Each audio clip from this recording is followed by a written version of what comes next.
Yes sir. हो गई sir start. Okay जी बेटा, अब हम बात करेंगे सल्फ्यूरिक एसिड पॉइजनिंग की। देखें, सल्फ्यूरिक एसिड भी तेजाब है और हमने जनरल साइन एंड सिम्टम्स और फाइंडिंग्स ये सब हमने डिस्कस कर ली हैं। तकरीबन वही अलामतें जो अभी हमने जनरल साइन एंड सिम्टम्स में पढ़ी हैं, वही अलामतें यहाँ पर भी होंगी।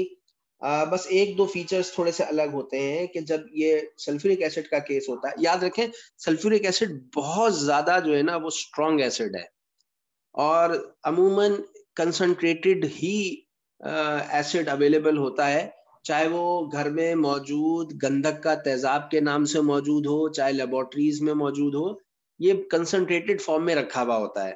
लेबोरेटरी में जब इसका इस्तेमाल करते हैं तो पहले इसको डाइल्यूट करते हैं, 10% डाइल्यूशन पे ले जाते हैं और उससे भी आपके केमिकल रिएक्शंस बहुत अच्छे होते हैं, स्पीडी रिएक्शंस हो जाते हैं, टारगेट अचीव हो जाता है। 100% कंसंट्रेटेड उस सल्फ्यूरिक एसिड को कभी भी यूज नहीं करना चाहिए, बहुत खतरनाक एसिड है। इसके फ्यूम्स उड़ते हैं, ये इसके ना इट इज वोलेटाइल एसिड और ये बड़े खतरनाक है और इसका धुआं दिखता भी नहीं है। सबसे खास बात यह है कि जैसे अगर कोई तेजाब जैसे HCl है या नाइट्रिक एसिड है तो उसके फ्यूम्स दिख जाते हैं, लेकिन इसके फ्यूम्स भी नहीं दिखते। लिहाजा खुदा न खास्ता अगर लेबोरेटरी में ये खुला रह गया तो पूरी लैब को ये मुतासिर करेगा और जो उस एनवायरनमेंट में दाखिल होगा उसकी आंखें जलेंगी, उसका हलक में सोजिश आ जाएगी, इरिटेशन होगी, सांस लेने में मुश्किल होगी। लिहाजा एसिड जब भी डील करें उनको बहुत प्रिकॉशन से डील करें। और घर में भी जो ड्रेन खोलने के लिए तेजाब इस्तेमाल करा लिया जाता है, बाजार में मिल जाता है 50-100 रुपए का, और तेजाब की शीशी तेजाब या गंधक का तेजाब कह के उसको लाया जाता है। इंतहाई खतरनाक चीज है, इंतहाई खतरनाक चीज है। अब ये कंडेम कर दिया गया है, ये मतरूक हो गई है चीज, लेकिन उसके बावजूद भी लोग बेच भी रहे हैं, इस्तेमाल भी कर रहे हैं। इसके केसेस देखने में आते हैं, घर में खातून ने ड्रेन क्लियर करने के लिए तेजाब की बोतल नाली में उंडेल दी और अपने काम में मसरूफ हो गई। थोड़ी देर के बाद इतना धुआं निकलता है नाली में से कि पूरे घर में लपेट लेता है और घर के अफराद मुतासर हो सकते हैं, बच्चे और बुजुर्ग सबसे ज्यादा मुतासर होते हैं। बड़ा आदमी तो फिर भी कहीं बाहर निकल जाएगा, ये जो बुजुर्ग हैं, कोई बीमार है, घर में पेशेंट है, कोई बुजुर्ग पेशेंट मौजूद है, वो तो वहीं पर ये बिस्तर पर ही मर सकता है, उसकी मौत वाकई हो सकती है। इतनी खतरनाक चीज है ये, ठीक है। तो इससे बचें, ये यूज ना करें और लोगों को भी मना करें कि तेजाब का इस्तेमाल नाली खोलने के लिए ना किया जाए। बहरहाल, अच्छा, अब इसके भी तमाम वही सिम्टम्स होते हैं, सिवाय इसमें एक एडिशनल चीज के जो जबान, दांत, होंठ, ओरल कैविटी है, ये काली पड़ जाती है, ब्लैकिश हो जाती है। इसमें देखिए इसको ये भी समझ लीजिए, सल्फ्यूरिक एसिड, नाइट्रिक एसिड और HCl, मैं तीनों का जिक्र यही कर देता हूँ। सल्फ्यूरिक एसिड पॉइजनिंग में जो ओरल कैविटी है, दांत है, जबान है, होंठ है, ये ब्लैकिश और आते हैं अंदर से, ये ब्लैकिश हो जाएंगी। नाइट्रिक एसिड में येलोइश हो जाती हैं और सॉरी HCl में क्या नाम है, येलोइश हो जाती हैं और इसमें जो है वो भी ब्लैकिश भी हो जाती है नाइट्रिक एसिड में, ठीक है। ब्लैकिश और yellowish nitric acid, hydrochloric acid yellowish और सल्फ्यूरिक एसिड एब्सोल्यूट ब्लैकिश। ये डिफरेंस है, ये डिफरेंस है साइन एंड सिम्टम्स का। बाकी तमाम जनरल साइन एंड सिम्टम्स वही है, इंटेंस पेन होना, थर्स्ट होना, burning sensation, vomiting, diarrhoea, bloody vomiting, tenesmus, ठीक है, स्ट्रक्चर फॉर्मेशन, तमाम वही फीचर्स हैं। अच्छा, इसमें भी कॉज ऑफ डेथ वही है, प्राइमरी शॉक, एस्फिक्सिया और परफोरेशन, जैसे हमने जनरल साइन एंड सिम्टम्स में पढ़ा था। फेटल डोज इसकी याद रखिएगा, सल्फ्यूरिक एसिड की फेटल डोज है 10 से 15 ml। 10 से 15 ml बहुत कम मिकदार होती है और अगर ये मिकदार जिस्म के अंदर चली जाए तो बंदा मर सकता है, ठीक है। यहीं पर ही मैं फेटल डोज नाइट्रिक एसिड की भी आपको बता देता हूं, उसकी है 15 से 20 ml, 5-5 ml का डिफरेंस है। और इसी देखिए सल्फ्यूरिक एसिड की फेटल डोज है 20 से 30 ml। मैं रिपीट कर रहा हूं, सल्फ्यूरिक एसिड की है 10 से 15 ml, सबसे लीस्ट इसी की है इन तीनों तेजाब में, 10 से 15 ml। नाइट्रिक एसिड की है 15 से 20 ml और हाइड्रोक्लोरिक एसिड की है 20 से 30 ml। ये फेटल डोज है, ये याद रखिएगा एग्जामिनेशन पॉइंट ऑफ व्यू से। फेटल पीरियड फेटल पीरियड से मुराद ये है कि कितने टाइम में मौत वाक़ई हो सकती है, तो वो 12 से 24 घंटे, 12 से 24 घंटे सल्फ्यूरिक एसिड में और तकरीबन 24 घंटे नाइट्रिक एसिड में और 24 से 30 घंटे हाइड्रोक्लोरिक एसिड में। तो फेटल पीरियड और फेटल डोज दोनों सबसे ज्यादा कम किसका हुआ? सल्फ्यूरिक एसिड का। ठीक है, ट्रीटमेंट वही जनरल लाइंस पर किया जाएगा। सर इसकी ये डोज और ये पीरियड का इस वजह से क्योंकि कंसंट्रेशन ज्यादा है? नहीं, खाली कंसंट्रेशन नहीं, ये रिएक्टिव भी बहुत है। ये तो केमिस्ट्री में आपने पढ़ा होगा ना, स्ट्रॉन्गेस्ट एसिड कौन सा है, वो यही है। Okay sir. इसका आयोनाइजेशन पोटेंशियल ज्यादा होता है, ये तेजी से हाइड्रोजन आयन रिलीज करता है, स्ट्रॉन्ग एसिड में शुमार है इसका। ठीक है, ओके। अच्छा जी। फिर ये कि जिस्म के जिस हिस्से पर लगे वहां पर वॉश कर लेना चाहिए।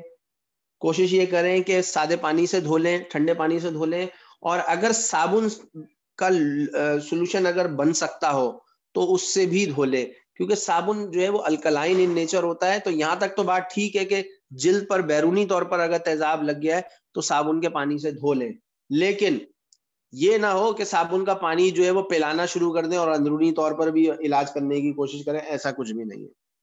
ठीक है, इसमें भी मेडिको लीगल एस्पेक्ट विट्रियोलेज का ही सबसे ज्यादा आता है। गंधक का तेजाब जो है वो विट्रियोलेज के तौर पर इस्तेमाल कर लिया जाता है डिसफिगरेशन करने के लिए। ठीक है, नाइट्रिक एसिड में भी मेडिको लीगल एस्पेक्ट यही है, लेकिन उसमें थोड़ा सा कमर्शियल यूज भी आ जाता है, खास तौर पे जो जहाँ निकल ऑर्नामेंट्स इस्तेमाल होते हैं,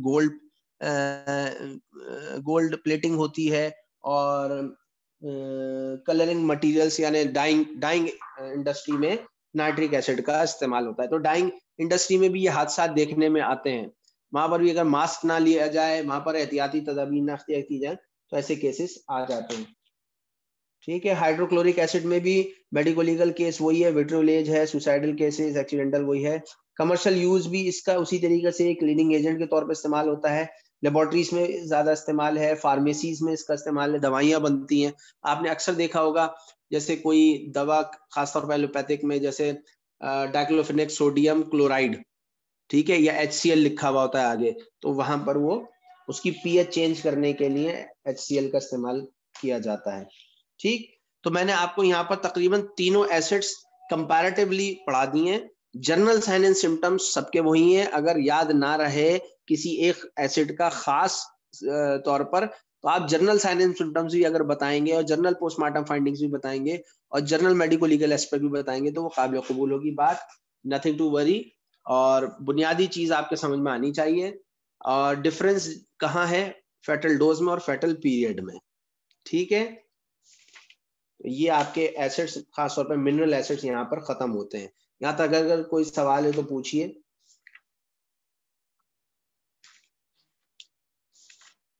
जी, कोई सवाल है? No sir. No sir, clear हो गया। अगर नहीं है तो फिर हम ऐसा करते हैं, सैलिसाइलिक एसिड को भी पढ़ लेते हैं, बस छोटा सा है, इसको पढ़कर ना यस सर। इख्तिताम करते हैं। सर कंटिन्यू करें उसे भी।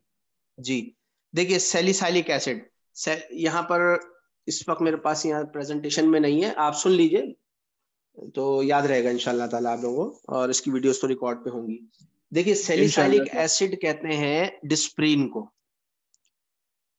अब डिस्प्रीन वो दवा है जो ओवर द काउंटर मेडिसिन बहुत आसानी से मिल भी जाती है और हर घर में ही अवेलेबल है। और सर का दर्द हो, बुखार हो, जोड़ों का दर्द हो, कमर का दर्द हो, सर से पैर तक कभी भी किसी को भी दर्द हो, फौरन डिस्प्रीन, ब्रोफीन, पैरासीटामोल, पेनाडोल, ये तमाम चीजें आजमाई जाती हैं। याद रखें सैलिसाइलिक एसिड जो है इनमें सबसे ज्यादा खतरनाक है, क्योंकि इट्स अ एसिड और ये भी अल्सर पैदा करती है। और अगर ऐसा शख्स जिसको पहले से अल्सर हो तो उसके लिए तो जानलेवा हो सकती है।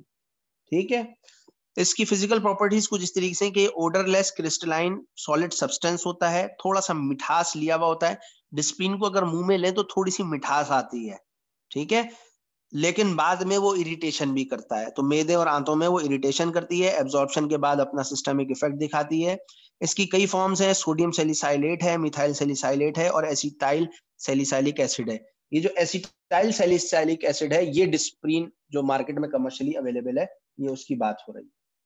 अच्छा, वैसे ये बहुत अच्छी दवा भी मानी जाती है कार्डियो प्रोटेक्टिव के, ये प्लेटलेट्स को जो है वो चिपकना ही नहीं देती, खासतौर पे ऐसा पेशेंट जिसके अंदर कोलेस्ट्रॉल की ज्यादती हो या किसी को हार्ट अटैक पहले से हुआ हो, तो उसके लिए फायदेमंद है। लेकिन अगर पेप्टिक अल्सर की कंडीशन है तो खुदा के वास्ते हिस्ट्री सही ले लें बीइंग अ फिजिशियन, और अगर आप खुद पेशेंट बन चुके हैं तो अपनी हिस्ट्री अच्छी दें, बताएं फिजिशियन को कि देखें मुझे तेजाबियत रहती है, मुझे पेप्टिक अल्सर की तकलीफ है, तो वो आपको शायद उसका साथ कोई अल्टरनेटिव दे या कोई ऐसी दवा दे जो प्रोटेक्शन भी करे। फेटल डोज इसकी 5 से 10 ग्राम है। फेटल पीरियड जो है 4 से 7 दिन है। और सोडियम सैलिसाइलिक एसिड जो है उसकी फेटल डोज है 30 ग्राम्स। तो सोडियम सैलिसाइलिक एसिड थोड़ी सी निस्बतन ज्यादा मकदार में फेटल है। मिथाइल सैलिसाइलेट जो है वो 30 ml में। Fetal period average sodium salicylic acid का 1 से 3 दिन है और कभी कभी वो 12 से 24 घंटे भी ले सकता है।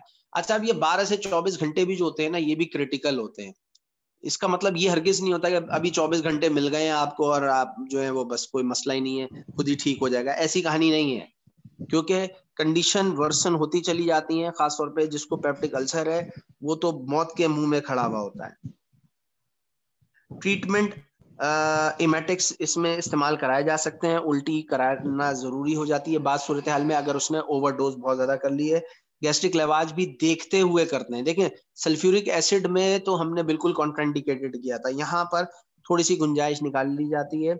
और साथ साथ सोडियम बाइकार्बोनेट अगर कुछ मौजूद नहीं हो ना, तो घर में खाने का जो सोडा है वो फर्स्ट एड के तौर पर इस्तेमाल कराया जा सकता है in case of salicylic acid poisoning. ठीक है, खाने का सोडा जिसे हम मीठा सोडा भी कहते हैं या पकौड़ों में भी डालकर बेसन में भी इस्तेमाल, बेकिंग सोडा जिसे कहते हैं, ये आधा चमचे से 1 चमचा इस्तेमाल कराया जा सकता है। ठंडे पानी में हल करके दें, इंस्टेंट रिलीफ हो जाएगा।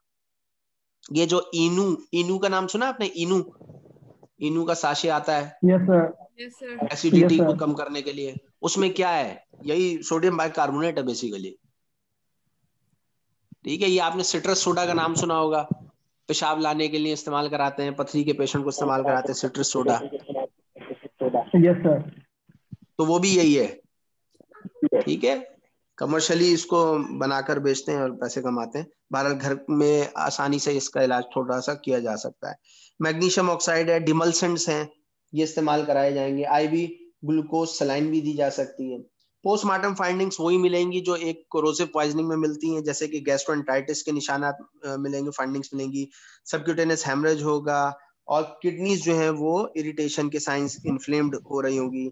लंग्स जो है वो एडिमेटस होंगे, विजरास कंजेस्टेड होंगे, पेटिकल हेमरेजेस किडनी के कॉर्टेक्स एरिया में मिलेंगे और ब्रेन में भी पेटिकल हेमरेजेस मिल सकते हैं।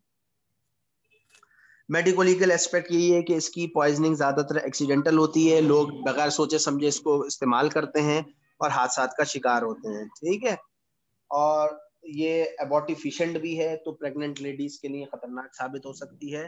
और सुसाइडल जो है केस उसका रेयर होता है, ज्यादातर एक्सीडेंटल पॉइजनिंग होती है। तो ये एक मुख्तसर सी स्टोरी थी सैलिसाइलिक एसिड से मुताल्लिक।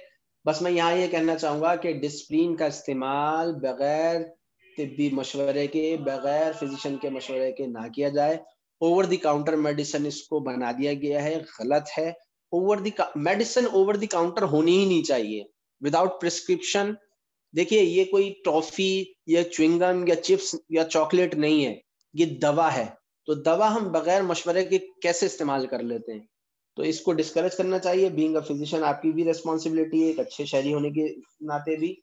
तो इसके इस्तेमाल को, बेदरीग इस्तेमाल को तर्क किया जाए, कंडेम करें और ऐसी पॉइजनिंग से बचें और बचाएं लोगों को। यहाँ तक कोई सवाल है तो पूछिए।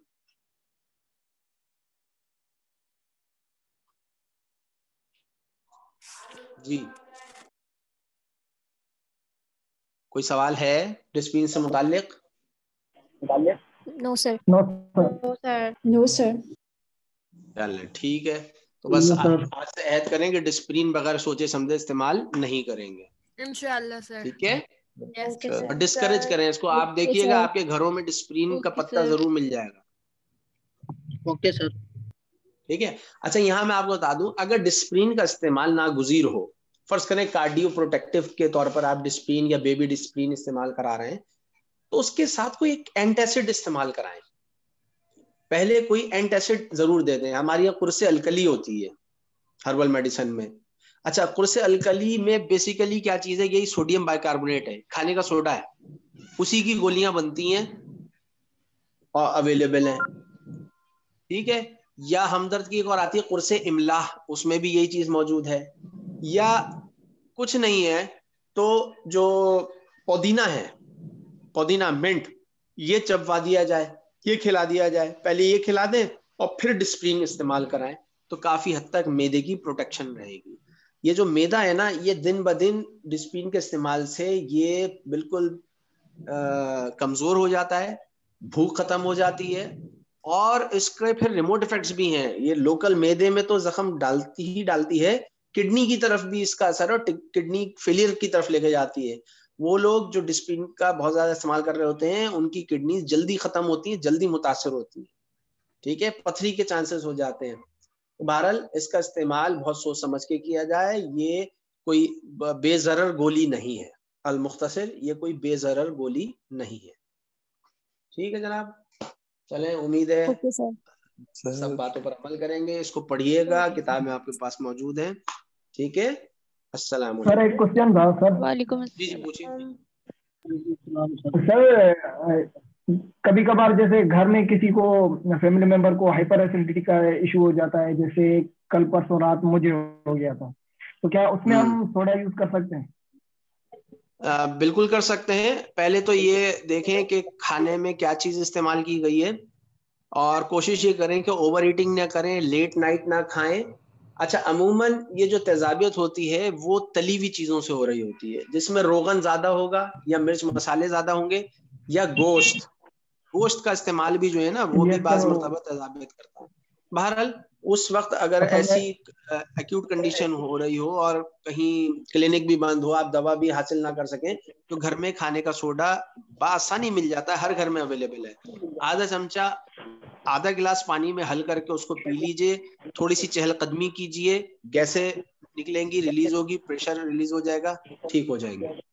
सर दूसरा ये नुस्खा जवार सुन लीजिए। शनारे दूसरा सर। दूसरा नुस्खा सुन लीजिए। नुस्खा सुन लीजिए, घर में से ही जो अवेलेबल है। सौंफ लीजिए और पुदीना लीजिए। पुदीना घर में रखा करें और थैली में एयर टाइट करके ना उसको फ्रिज में रख दिया करें, ताकि वो खराब ना हो, गले सड़े नहीं। उसकी पत्तियां नोच कर उसको एयर टाइट थैली में रख लिया करें या जार में। कभी भी ऐसी कैफियत हो, 10-15 जो है वो पुदीने की पत्तियां लीजिए और 1 चमचा सौंफ लीजिए। इसको 1 से 1.5 गिलास पानी में उबाल लीजिए। आधा रह जाए उसको ठंडा कर लीजिए, फ्रिज में रख दें, नॉर्मल टेम्परेचर पर रख लें, और जब भी ऐसी तेजाबियत की कैफियत हो वो पी लीजिए। इंशाल्लाह ताला इंस्टेंट रिलीफ मिल जाएगा। और वो लोग जिनको हर वक्त गैस्ट्राइटिस, गैस ट्रबल रहती है, बदहजमी के शिकार रहते हैं, वो इसको 1 हफ्ते भी अगर रेगुलर इस्तेमाल कर लें खाना खाने के बाद, तो इंशाल्लाह ताला उनका मर्ज काफी हद तक कंट्रोल हो जाएगा, ठीक हो जाएंगे। सर क्या बताया ओके आपने सर, दो चीजें? जज़ाकल्लाह। सौंफ और पुदीना, सौंफ और पुदीने को जोश दें। Okay sir. ठीक है, पुदीने की 12 से 15 पत्तियां ले लें, 1 चमचा सौंफ ले लें, 1.5 गिलास पानी में उबालें, आधा रह जाए ठंडा करें और उसको पिला दें पेशेंट को। जवारिश अनारैन का जिक्र किया था आपने, बिल्कुल ठीक है बेटा, लेकिन बात जी वही है सर। कि जो चीज घर में अवेलेबल हो सकती है ना, पहले उससे फायदा हासिल कर लें। जवारिश अनारैन और ये जितनी भी चीजें, वो तो फिर आपकी अपनी एक नुस्खा नवीसी में चीज आ जाती है। मैं फर्स्ट एड के तौर पर बता रहा हूँ, घर में जो चीज आसानी से अवेलेबल हो सकती है। वैसे घर में जी चंद सर। दवाइयां रखना चाहिए। जवारिश अनारैन है, कमूनी है, कुलजुम है, ठीक है, अर्क बादियान है, ये चंद चीजें आप अपने घर में रखें। अपने घर में एक छोटी सी फार्मेसी बना लें, कुछ नहीं तो घर वालों के ही काम आएंगे आप। ठीक है जनाब। जी सर, जज़ाकल्लाह सर। ओके बेटा, और कोई सवाल? No sir. चलें ठीक है, अल्लाह हाफिज। अल्लाह हाफ़िज़। सर